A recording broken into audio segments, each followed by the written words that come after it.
है स्टूडेंट्स, आज हम लोग स्टार्ट करेंगे lecture 2 of neural control and coordination.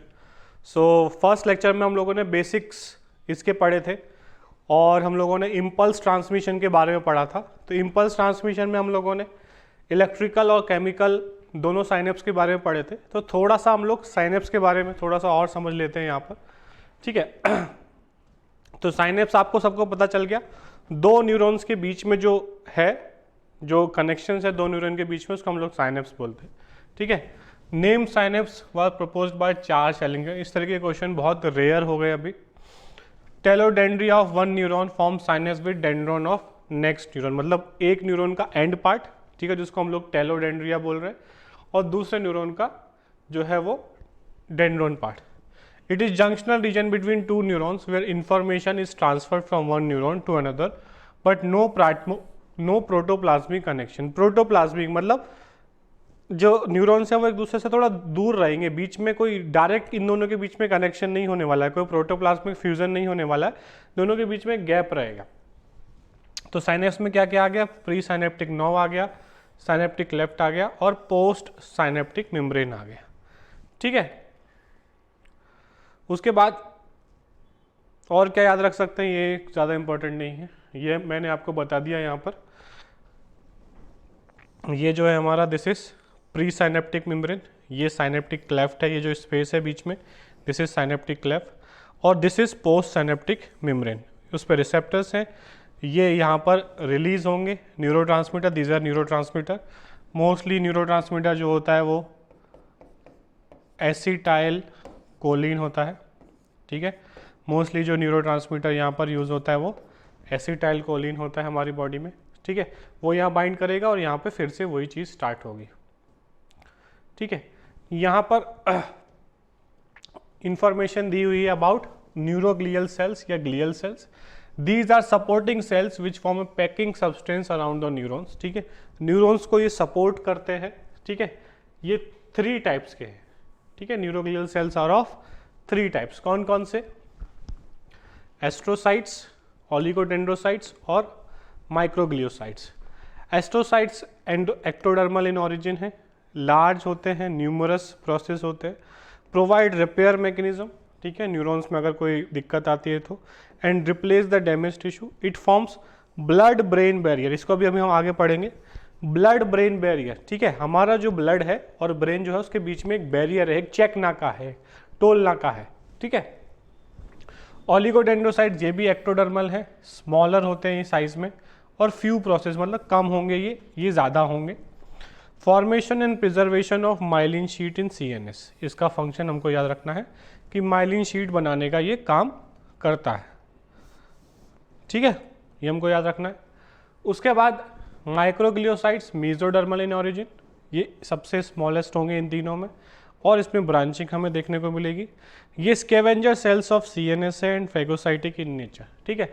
तो माइक्रोग्लियोसाइट्स का काम क्या है? अगर कुछ सेल्स मर जाते हैं, या तो इनमें से कोई मर जाता है या न्यूरॉन्स मर जाते हैं, तो उनको रिमूव करना, उनकी डेड बॉडीज को कंटिन्यूसली रिमूव करने का काम करता है माइक्रोग्लियोसाइट्स। तो एक तरीके से ये मैक्रोफेज का काम कर रहा है इन द नर्वस सिस्टम। उसके बाद blood brain barrier. The blood brain barrier is formed by capillary endothelial cells which are coupled by tight junction with extraordinarily high electrical resistance. Astrocytes are required to produce barrier which prevent entry of neurotoxin. देखो हमको पता है कि brain जो है काफ़ी sensitive area है हमारे बॉडी का, सबसे ज़्यादा सेंसिटिव एरिया है ब्रेन। तो हमारे बॉडी ने क्या इवॉल्व किया है कि ब्लड जो हमारे ब्रेन में आ रहा है उसमें ब्रेन को जो चीज़ें चाहिए वही अंदर आने देगा, पूरे ब्लड को अंदर नहीं आने देगा। वो ब्रेन जो है ब्लड में से उन चीज़ों को अंदर आने देगा जो उसकी काम की हैं, जो उसकी एक्स्ट्रा है, जो उसको लगता है कि पता नहीं क्या है ये, कहीं कुछ टॉक्सिन तो नहीं है, कुछ डैमेजिंग तो नहीं है, तो उसको अंदर नहीं आने देता। जैसे मान लो कि प्राइम मिनिस्टर का घर है, ठीक है, तो प्राइम मिनिस्टर के आसपास जो भी एरिया होगा चारों तरफ एक चेकिंग एरिया होगा। प्राइम मिनिस्टर के घर तक तुम गाड़ी लेके नहीं जा सकते, उसके गेट पे जाके तुम गाड़ी खड़ी नहीं कर सकते, उससे पहले ही तुमको रोक दिया जाएगा, क्योंकि थ्रेट है कि वहां तक कोई अनवांटेड आतंकवादी ना पहुंच जाए, ठीक है। उसी तरीके से ब्रेन को थ्रेट है कि बहुत सारी चीज़ें हम ऐसे ही खाते हैं जो हमारे बॉडी में ज़्यादा डैमेजिंग नहीं है, बट अगर वो ब्रेन में चली जाएगी तो वो डैमेजिंग हो सकती है। ठीक है, तो ये ब्लड ब्रेन बैरियर है, मतलब जो भी ब्लड ब्रेन में एंटर कर रहा है उसकी पहले चेकिंग की जाती है, बहुत सारी चीज़ों को वहीं से लौटा दिया जाता है कि आप आगे नहीं जा सकते, आप पूरे कंट्री में घूमिए बट आप प्राइम मिनिस्टर के ऑफिस की तरफ इससे आगे नहीं जा सकते, आपको और जहाँ घूमना है घूमो। ठीक है, आप पूरे बॉडी में घूमो, हमें कोई नहीं रोक रहा है। ठीक है, तो इससे क्या होता है, एक तो ये इसका फ़ायदा है। ठीक है, ब्लड ब्रेन बैरियर का एक तो ये फ़ायदा है कि अनवांटेड चीज़ें ब्रेन में नहीं जा पाती और ब्रेन डैमेज नहीं होता। इसका नुकसान क्या है, इसका नुकसान ये है कि मान लो किसी को न्यूरो डिजेनरेटिव डिजीज़ हो गई या न्यूरोलॉजिकल डिजीज़ है किसी को, तो उसकी दवाई भी ब्रेन तक नहीं पहुंच पाती। ये एक इसका डिसएडवांटेज है कि अगर किसी को न्यूरोनल बीमारी है तो जो हम दवाई देते हैं, चाहे वो ओरल देंगे या इंजेक्शन से, वो ब्रेन तक पहुंच ही नहीं पाती, तो वो बीमारी का इलाज नहीं हो पाता। ये इसका एक डिसएडवांटेज है ब्लड ब्रेन बैरियर का, कि जिन लोगों को न्यूरोलॉजिकल डिजीज़ है उनका ट्रीटमेंट ये नहीं होने देता है, क्योंकि दवाई पूरे बॉडी में घूमती रहती है, जहाँ जाना है उसको ब्रेन में, वहाँ पर ये ब्लड ब्रेन बैरियर जाने ही नहीं देता। ठीक है, क्योंकि उसके लिए तो वो एक सिंथेटिक चीज़ है, उसके लिए तो एक अनवांटेड मटेरियल है, उसे नहीं पता है कि मैं बीमार हूँ। ठीक है, ब्लड ब्रेन बैरियर तो अपना काम कर रहा है, उसे नहीं पता कि अंदर प्राइम मिनिस्टर जो है वो बीमार पड़ा है और वो डॉक्टर को रोक के बैठा हुआ कि नहीं आप अंदर नहीं जा सकते। ठीक है, तो ये कुछ फ़ायदे भी हैं, कुछ नुकसान भी है इसके। ठीक है, नेचुरली तो ये फ़ायदा ही है हमारे लिए, नेचुरली तो ये सही काम कर रहा है, बट आर्टिफिशियली ये थोड़ा हमारे लिए डैमेजिंग हो सकता है उन पेशेंट्स में जहाँ पर उनको ट्रीटमेंट देना है। अब न्यूरोट्रांसमीटर जो हैं वो दो तरीके के हो सकते हैं, स्टिमुलेटरी और इनिबिटरी, मतलब वो आगे सिग्नल को बढ़ाना चाहते हैं, आगे के एक्शन को बढ़ाना चाहते हैं, स्टिमुलेट करना चाहते हैं, या उसे इनिबिट करना चाहते हैं। Stimulate impulse at synapse, example stimulatory neurotransmitters का एसिटाइल कोलिन, नॉरएपिनेफ्रिन या नॉरएड्रेनालिन और सिंपैथेटिन, एक ही के नाम है ये। ठीक है, तो एसिटाइल कोलिन मोस्टली होता है ये stimulatory. Inhibit impulse at synapse, आगे इम्पल्स को आगे नहीं बढ़ाएगा, इम्पल्स को वहीं रोक देगा। इसके एग्जाम्पल सबसे कॉमन है गाबा, गामा अमीनो ब्यूटारिक एसिड। ठीक है, तो गाबा याद रखना है, और डोपामीन। ठीक है, neuron conducts the impulse in the form of electrochemical wave, हम लोगों ने पढ़ लिया। Conduction of nerve impulse is unidirectional, nerve impulse जो है वो यूनिडायरेक्शनल होगी हमेशा। It follow all or none law, ये बहुत इंपॉर्टेंट है कि जो न्यूरल इम्पल्स है वो all or none law follow करता है। मतलब ऐसा नहीं है कि मैं हल्का सा स्टिमुलस दे दूँ तो हल्का सा एक्शन पोटेंशियल जनरेट हो जाए, ज़्यादा सा दे दूँ तो ज़्यादा सा नहीं, एक्शन पोटेंशियल या तो जनरेट होगा या नहीं होगा, कम ज़्यादा नहीं होगा। ऐसा नहीं होगा कि थोड़ा सा एक्शन पोटेंशियल जनरेट हो गया, नहीं, होगा तो प्रॉपर होगा, नहीं तो नहीं होगा। ऑल और नन, या तो होगा पूरा प्रोसेस होगा या बिल्कुल भी नहीं होगा। ठीक है, magnitude of response will always be same irrespective of strength of stimulus above threshold stimulus. ठीक है, तो स्टिमुलस एक्शन पोटेंशियल जनरेट करने के लिए एक स्टिमुलस चाहिए। जैसे कि मान लो मैं बैठा हुआ हूँ और पीछे से कोई मुझे हल्का सा कोई ऐसी चीज़ से टच कर रहा है जिससे मुझे फील नहीं हो रहा है, बहुत हल्का सा उसने टच किया, किसी फेदर से उसने मुझे टच किया, मुझे फील नहीं हो रहा है, तो अभी स्टिमुलस एक्टिवेट नहीं हुआ, अभी हमारा न्यूरॉन क्या है, रेस्टिंग पोटेंशियल पे। मतलब उसको एक थ्रेशोल्ड वैल्यू तक तुम्हें स्टिमुलस देना पड़ेगा, तब वो एक्टिवेट होगा, और एक्टिवेट हो गया तो फिर वो पूरा काम करेगा। ऐसा नहीं कि यार मैंने तो हल्का से छुआ था, पूरा ब्रेन तक पहुंचा दी बात। ठीक है, तो एक तो थ्रेशोल्ड टूटना चाहिए, मतलब उस लेवल तक तो आपको उसको सामने वाले को स्टिमुलस देना है। एक बार स्टिमुलस दे दिया तो पूरा प्रोसेस ब्रेन तक होगा, इसको हम बोलते हैं all or none law. Velocity of nerve impulse is directly proportional to diameter of neuron. ठीक है, ये हमको याद रखना है, ये इंपॉर्टेंट पॉइंट है।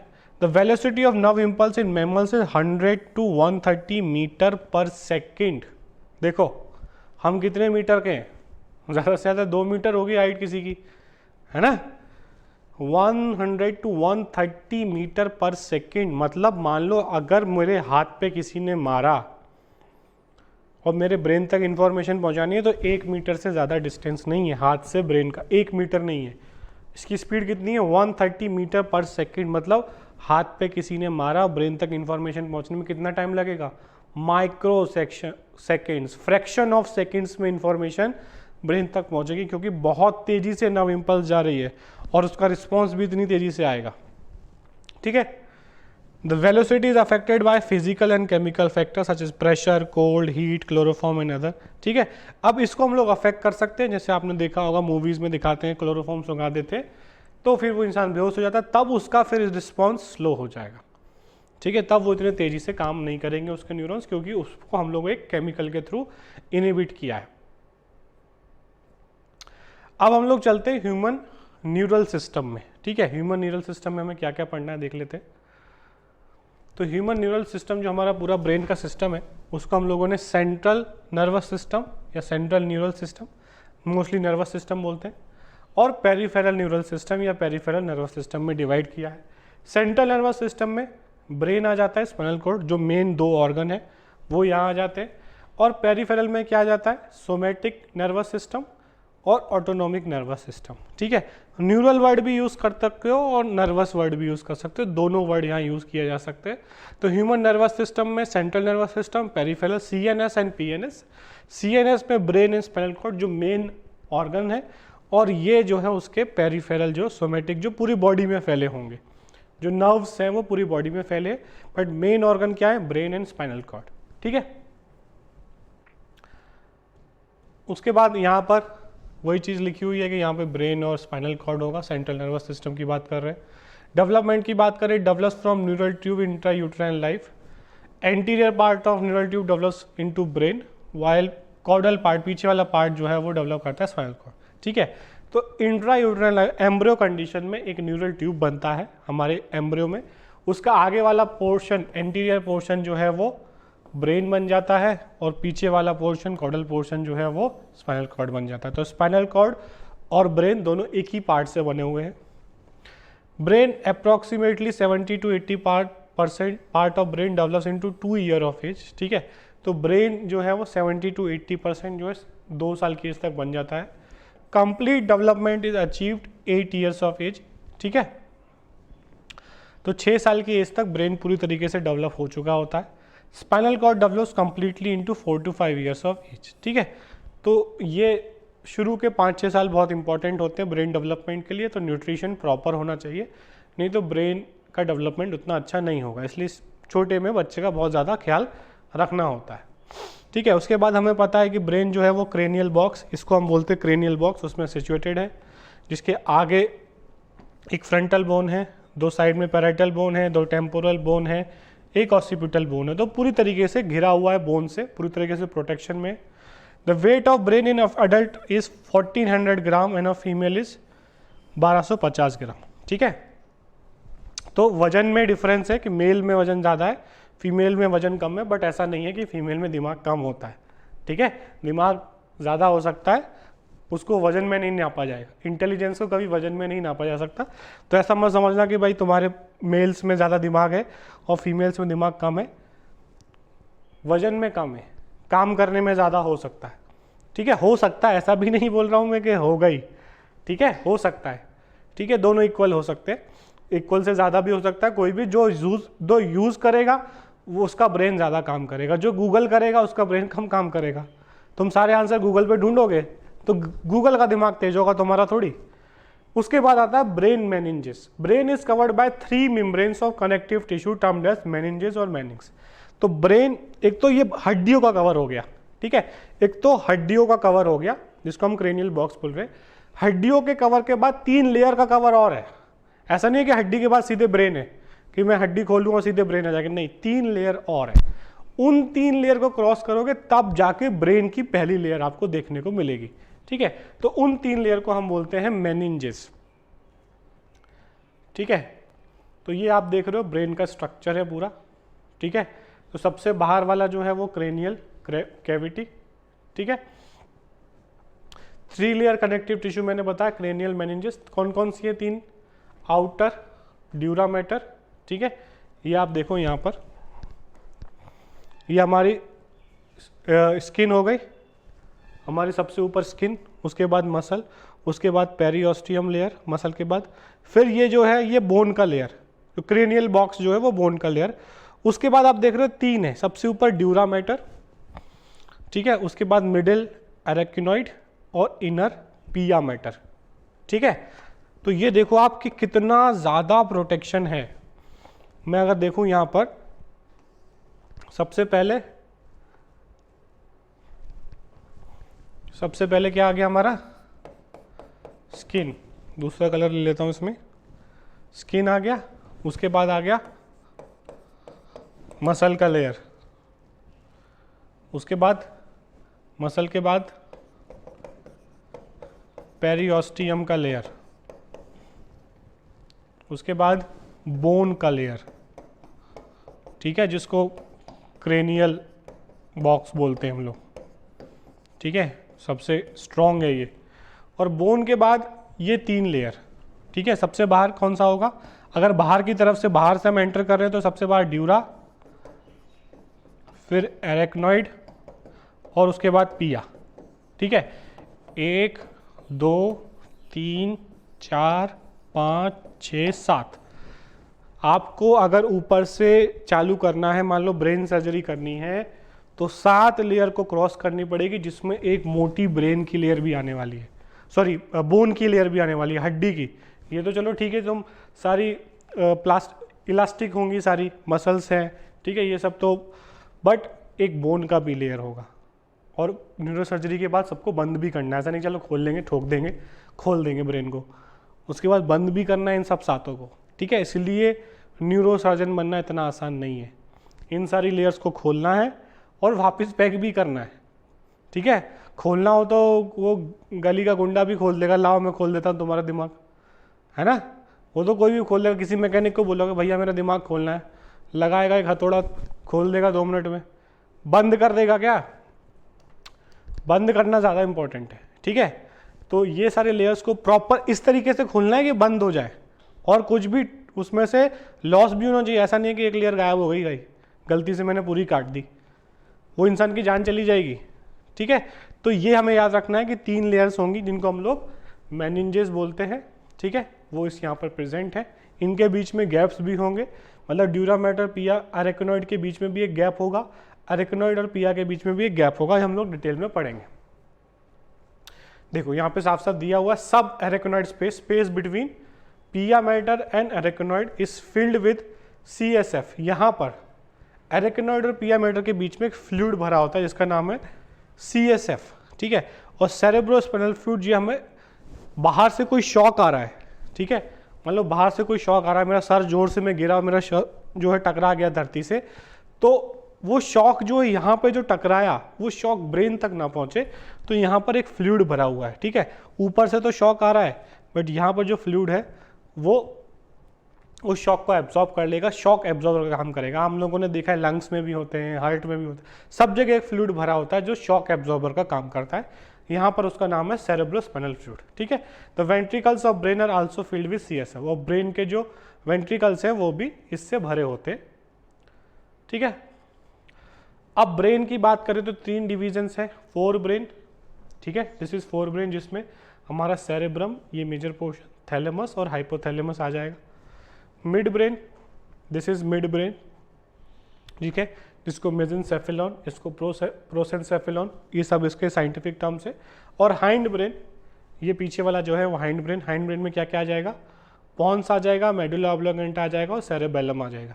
ये सेरेब्रम है और ये सेरेबेलम है, दोनों अलग अलग है। सेरेबेलम को हम छोटा दिमाग बोलते हैं, ठीक है, छोटा दिमाग जो पीछे होता है और जिसमें चोट लगती है तो वो डेडली होता है, ठीक है। अगर पीछे चोट लगी जोर से, तो अगर सेरेबेलम पे हल्का सा भी जो है प्रेशर पहुंचा तो तुरंत डेथ हो जाती है इंसान की, ठीक है। तो ये इधर प्रोटेक्शन होना बहुत ज़रूरी है, ठीक है। तो ये 3 पार्ट है। अभी हम लोग इस लेक्चर में इसको NCERT लेवल देख लेते हैं कि NCERT लेवल क्या क्या इसमें आता है। फिर नेक्स्ट लेक्चर में, लेक्चर 3 में, हम इसको पूरा डिटेल में नीट लेवल पढ़ेंगे। तो इसलिए लेक्चर 2, ये लेक्चर और लेक्चर 3 के नोट साथ में बनाना। तो इस लेक्चर में 4 ब्रेन का मैं NCERT लेवल बताऊंगा और अगले लेक्चर में उसका थोड़ा डिटेल लेवल पे जाएंगे। तो दोनों के नोट साथ में लिखना है, ऐसा नहीं है कि 4 ब्रेन यहाँ पे लिख लिया फिर दोबारा 3rd लेक्चर में वापस से 4 ब्रेन हेडिंग डाल के उसका नीट लेवल लिख रहे हो, तो 2 बार ये सारी हेडिंग आ जाएंगी। तो आप लेक्चर 2 और लेक्चर 3 पहले देख लो और उसके बाद फिर आप नोट्स बनाओ, ठीक है। ये थोड़ा NCERT लेवल है, एकदम से डिटेल में चला जाऊंगा तो बहुत कंफ्यूजिंग हो जाएगा।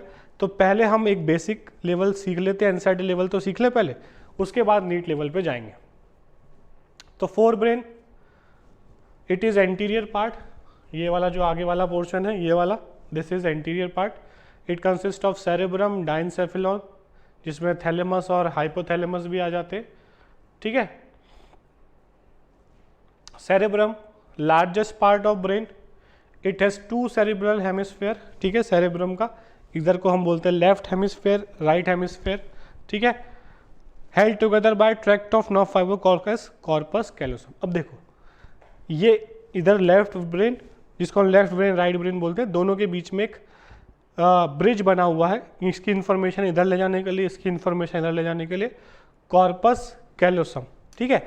तो मान लो कि दो पीसी है, तुम्हारे पास दो सुपर कंप्यूटर है, और दो सुपर कंप्यूटर को जो कनेक्ट कर रहा है, मान लो वो कनेक्टिंग केबल कितना स्ट्रांग चाहिए, अगर उसका ट्रांसफरिंग स्पीड कम हुआ, जैसे हम लोग के घर में होता है ना, कुछ पेन ड्राइव में स्पीड बहुत फास्ट जाती है, हार्ड डिस्क लगाते हो तो बहुत तेजी से स्पीड ट्रांसफर होता है।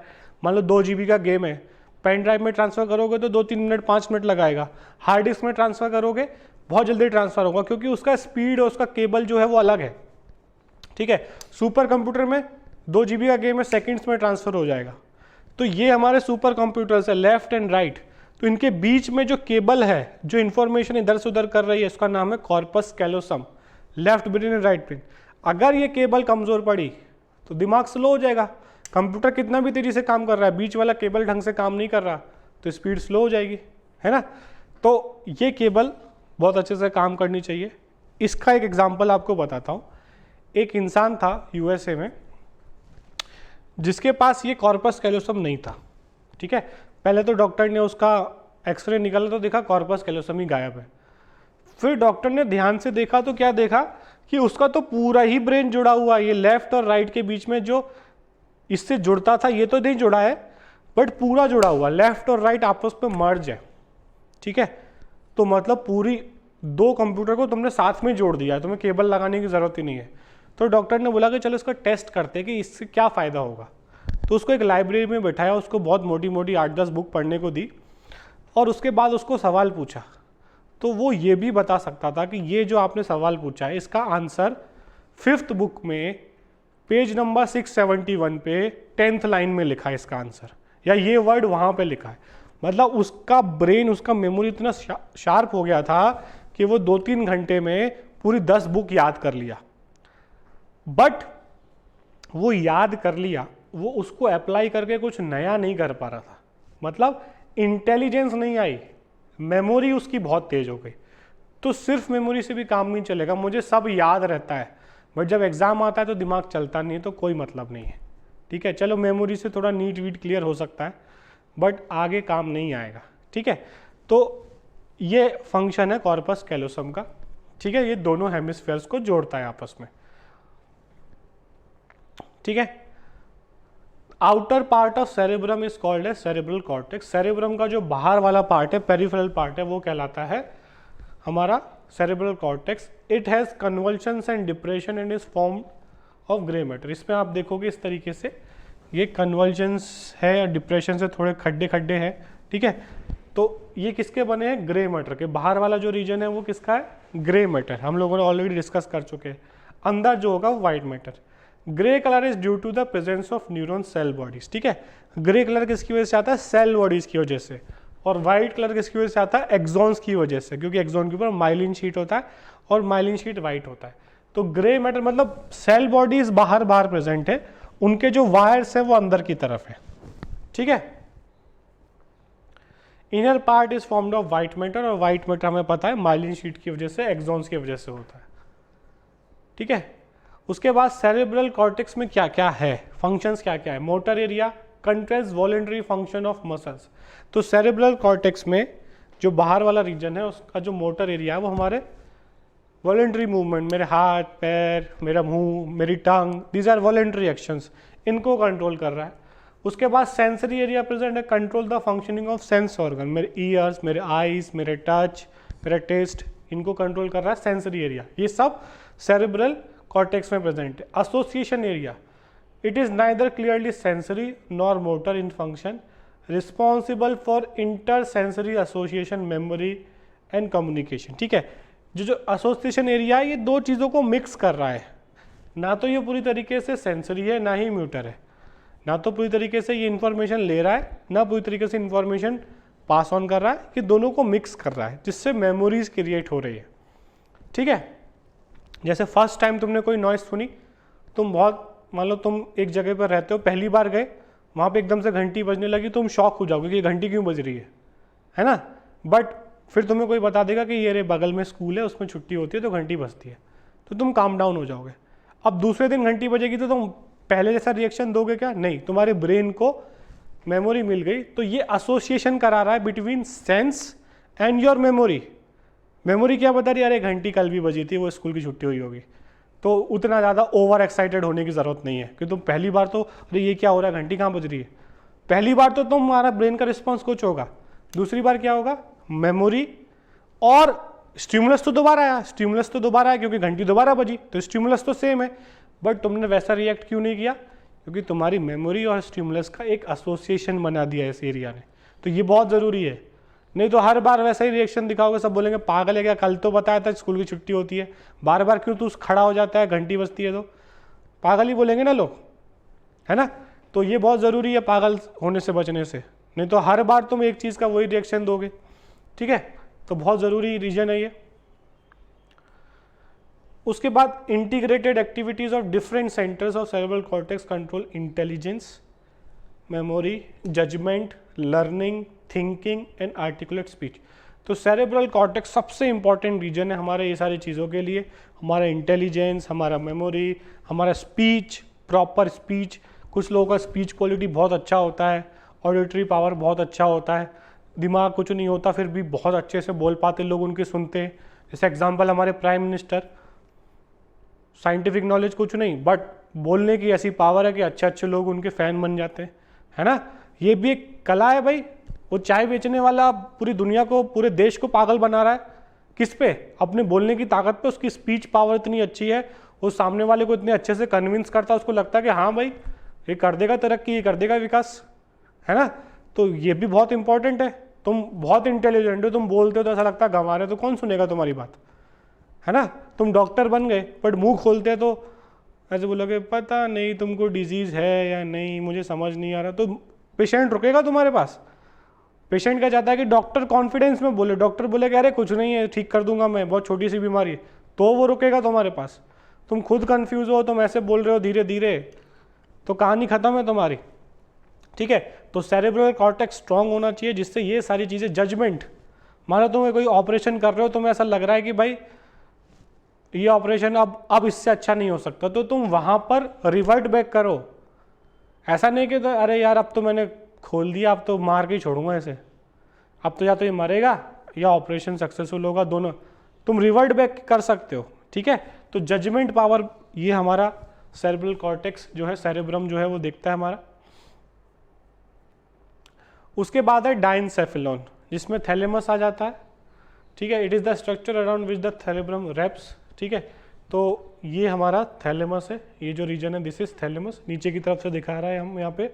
ठीक है, it is coordinating centre relay for sensory and motor neurons. ठीक है, तो थैलेमस जो है वो रिले स्टेशन का काम कर रहा है, मतलब सेंसरी और मोटर के बीच में एक कोऑर्डिनेटिंग सेंटर है। मतलब तुम्हें सिग्नल मिला, अब उसके अगेंस्ट क्या रिस्पॉन्स देना, उन दोनों के बीच में काम कर रहा है। ठीक है, एक बीच का आदमी है ये, बिटवीन सेंसरी एंड मोटर। उसके बाद हाइपोथैलेमस, आपको पता है हाइपोथैलेमस के बारे में हम ऑलरेडी पढ़ चुके हैं। हार्मोन्स रिलीज करता है, टेम्परेचर, थर्स्ट, हंगर, इमोशंस को कंट्रोल करता है। ठीक है, बहुत ज़रूरी है। ठीक है, हमें ये बताना कि हमको प्यास लग रही है बहुत इंपॉर्टेंट है, नहीं तो हम तो डिहाइड्रेटेड ही रह जाएंगे। ठीक है, तो प्यास लगाना, ये हम भूखे हैं, है ना, ये सिग्नल देना बहुत ज़रूरी है, नहीं तो हम खाएंगे ही नहीं। जब तक हमें भूख का सिग्नल नहीं आएगा, जब तक हमें प्यास का सिग्नल नहीं आएगा, हम पानी पीने जाएंगे ही नहीं। तो हमारी बॉडी तो तड़पती रहेगी अंदर तक, हमारे सेल्स तो वेट करते रहेंगे, अब पानी आएगा, पानी आएगा, पानी आया ही नहीं। ठीक है, तो बहुत ज़रूरी है। सिक्रीट हाइपोथैलेमिक न्यूरॉन से हम लोगों ने पढ़ा है कि हाइपोथैलेमस जो है हार्मोन सिक्रीट करता है, जो है पिट्यूटरी में जाते हैं, कंट्रोल्स पिट्यूटरी ग्लैंड।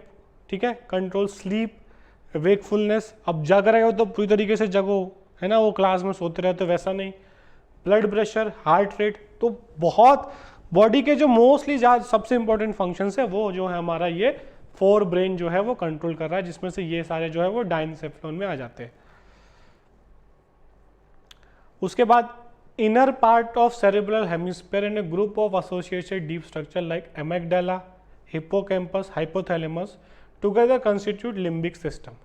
ये सारे जितने भी हैं, ठीक है, ये सारे जितने भी है, this is amygdala, hypothalamus, hippocampus, ये जो फोर ब्रेन की पार्ट हैं ये सब मिलके बनाते हैं एक लिम्बिक सिस्टम। लिम्बिक सिस्टम क्या कंट्रोल करता है? It regulate sexual behaviour, motivation, emotions, ठीक है, एक्साइटमेंट, प्लेजर, रेज, गुस्सा, डर, ठीक है, ठीक है, ये सारी चीज़ें जो है, एक्साइटमेंट, ये सारी चीज़ें जो है वो ये लिम्बिक सिस्टम कंट्रोल करता है, ठीक है। तो ये लिम्बिक सिस्टम बहुत इंपॉर्टेंट होता है उन लोगों के लिए जो बहुत ज़्यादा डिप्रेसिंग होते हैं, वो जल्दी डिप्रेस हो जाते हैं, तो उनके लिम्बिक सिस्टम को, ब्रेन को बहुत अच्छे से मोटिवेटेड रखना होता है, नहीं तो वो डिप्रेस्ड हो जाते हैं। और जो डिप्रेस्ड पर्सन होते हैं उनके ट्रीटमेंट के लिए इसी को ट्रीट किया जाता है कि लिम्बिक सिस्टम को कैसे भी नॉर्मल किया जाए तो ये इंसान डिप्रेशन से बाहर आ जाएगा, ठीक है।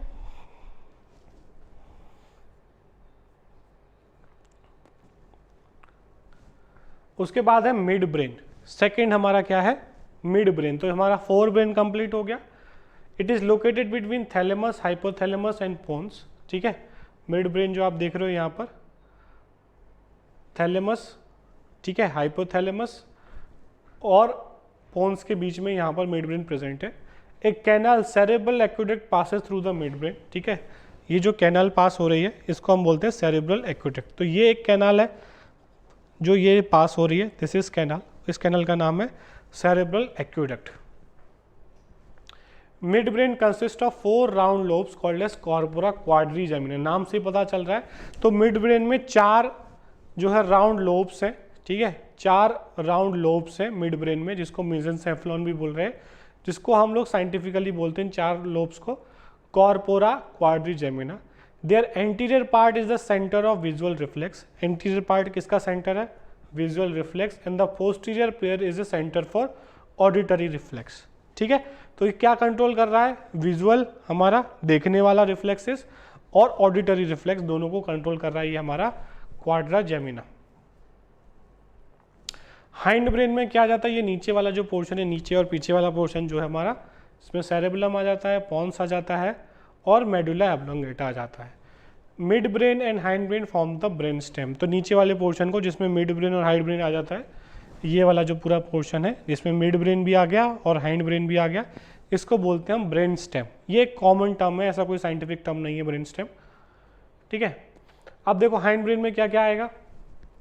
फर्स्ट है सेरेबेलम, इसको हम लोग लिटिल सेरेब्रम या छोटा दिमाग, ठीक है। सेरेब्रम को मेनली हम लोग, दिमाग का मेन पोर्शन जो है वो सेरेब्रम है, जिसमें हम लोगों ने पढ़ा था फ्रंटल वाला, सारी चीज़ें इंपॉर्टेंट वही कर रही थी। तो इसको हम लोग छोटा दिमाग बोलते हैं, little cerebrum. It has very convoluted surface to accumulate more neurons. इसका भी स्ट्रक्चर जो है बहुत कॉन्वोल्यूटेड है, जिससे सरफेस एरिया बढ़ा सके, जिसमें ज़्यादा न्यूरॉन्स आए। It coordinate muscular activities and body equilibrium, ठीक है। तो मस्कुलर एक्टिविटीज़ को कंट्रोल करता है और बॉडी इक्विलिब्रियम, बॉडी जो है वो इक्विलिब्रियम पे रहे, हम कभी आगे ना गिर जाएं, पीछे ना गिर जाएं, इसको कंट्रोल करता है हमारा सेरेबेलम। उसके बाद पॉन्स वेरोलाई, शॉर्ट में पॉन्स भी बोलते हैं, पूरा नाम है pons varolii. It consist of fibre tracts that interconnect different regions of the brain. It coordinates the activity of eye and ear and regulate respiration, ठीक है। तो ये इंटरकनेक्शन करता है डिफरेंट रीजन, ब्रेन्स के अलग अलग रीजन्स को कनेक्ट करता है पॉन्स, और आई, ईयर और रेस्पिरेशन की एक्टिविटीज़ को रेगुलेट करता है, ठीक है। लास्ट आता है हमारा यहाँ पे medulla oblongata. It is connected to spinal cord, ठीक है। तो मेडुला के बाद हमें क्या मिलेगा? मेडुला के बाद क्या आ जाएगा? स्पाइनल कॉर्ड, जो हमारे पूरा ये बैक रीजन में जा रहा है। It controls respiration, cardiovascular reflex, gastric secretion, peristalsis, ठीक है। तो बहुत इंपॉर्टेंट फंक्शन, पेरिस्टाल्सिस, फूड आगे बढ़ रहा है, gastric secretion. It also control salivation, vomiting, sneezing, coughing, ये सारे कंट्रोल कौन करता है? Medulla oblongata. तो बहुत ज़रूरी है। तो हर रीजन के कुछ इंपॉर्टेंट फंक्शंस है, ये फंक्शंस ही पूछे जाएंगे। देखो ठीक है, कि वॉमिटिंग कौन कंट्रोल करता है, स्नीजिंग कौन कंट्रोल करता है, पेरिस्टल्सिस कौन करता है। ठीक है, यहाँ पे पूछा जा सकता है कि भाई activities of eye and year कौन कंट्रोल करता है। यहाँ पूछा जा सकता है कि बॉडी इक्विलिब्रियम कौन कंट्रोल करता है। तो इस तरीके से ब्रेन के तीनों पार्ट के क्वेश्चन आ सकते हैं, fore brain, mid brain and hide brain. ठीक है, तो ये सारा एनसीईआरटी लेवल है, याद रखना ये सब एनसीईआरटी लेवल है, जितना भी मैंने अभी बताया इसको हम लोग थोड़ा डिटेल में और भी देखेंगे। ठीक है, तो ये हमारा ब्रेन का सेंट्रल नर्वस सिस्टम हम लोगों ने पढ़ लिया, fore brain, mid brain and hind brain. इसको थोड़ा सा और डिटेल में देखेंगे नेक्स्ट लेक्चर में। इसमें जो भी डाउट्स हैं वो आप नोट डाउन करके रखो और लाइव लेक्चर में पूछो। ठीक है, थैंक यू।